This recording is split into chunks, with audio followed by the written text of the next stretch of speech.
Our next story is from Haryana. A man was digging a 2-foot deep hole in his backyard when he hit something hard. He thought it was a big rock, but it turned out to be an iron box. It was buried about 3 feet underground. This happened in March. The news came out only today.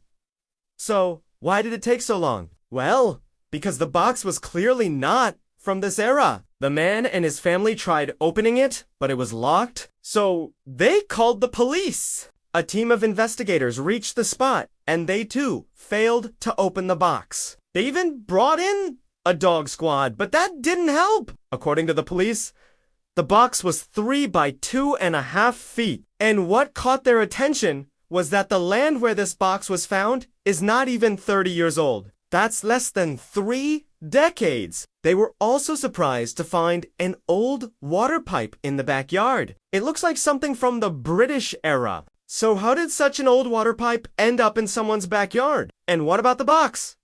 How did it get there? These are questions the police are trying to answer. They have sent the box for forensic examination. But before we move ahead, allow me to tell you a bit about this area.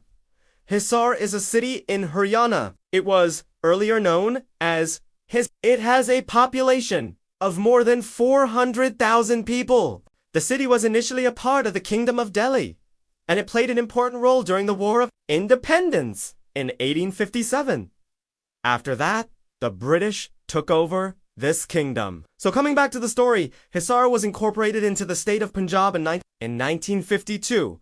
It became a part of the newly formed state of Haryana. So how did a British-era water pipe end up in Hisar? How did a box from probably the same time end up in that backyard? We have seen Hollywood thrillers where backyard pools turn up human remains or skeletons. There have been cases of the same in India too. Pools built in the 1990s in some parts of India were found to have human remains in the early 2000s. A builder in Mumbai was arrested after human skulls were found in the basement of one of his buildings. So naturally, the first thought that crossed everyone's mind in this case was the worst. Could there be bodies buried in the backyard?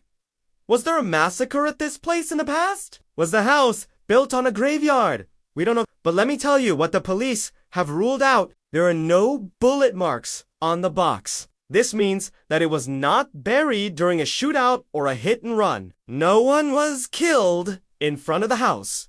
Neither were bodies dumped here. The family that lives here, they have not given any such account either. Then what could this box contain? Some illegal items.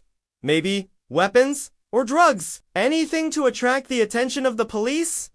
Something that would invite trouble. Well, again, it could also be something completely harmless. Maybe someone just wanted to bury an old trunk or a steel box? Why wouldn't they think of the trouble that it could bring them in the future? But if this is the case, then why not open the box and find out?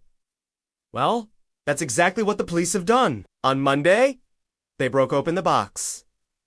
What did they find inside? Some old clothes, some utensils and jewelry, nothing of significant value, nothing to suggest a murder or a burial. It's like your neighbor digging a swimming pool and finding an old shoe. But in this case, the shoe is a century old. So what do they do with it now? The police say they will make the box and its contents part of the investigation. They want to verify if the jewelry belongs to any recent theft or robbery. At the moment, it seems unlikely.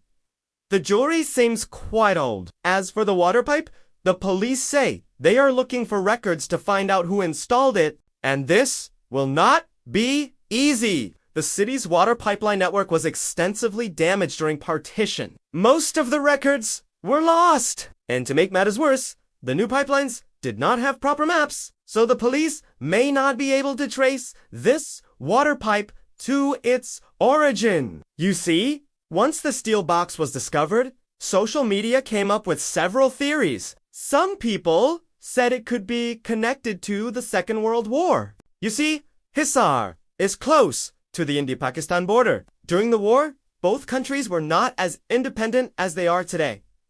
Parts of Punjab and Sindh were under British control, so it's possible that the box could have landed here during the war. Others say it could be connected to the French center at Pinjor, which is about 20 kilometers from his. France had a military presence in this region during the Second World War, so the box could have been buried by them. But all of these are theories. We don't know who put the box in the backyard or when. But that might not be the most important question after all. Why?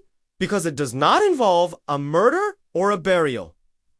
Imagine if that had been the case. Would the police have acted so swiftly? What do you think of this? Let me tell you one thing. Skeletons have been found in the backyard of new buildings in Thane and Mumbai.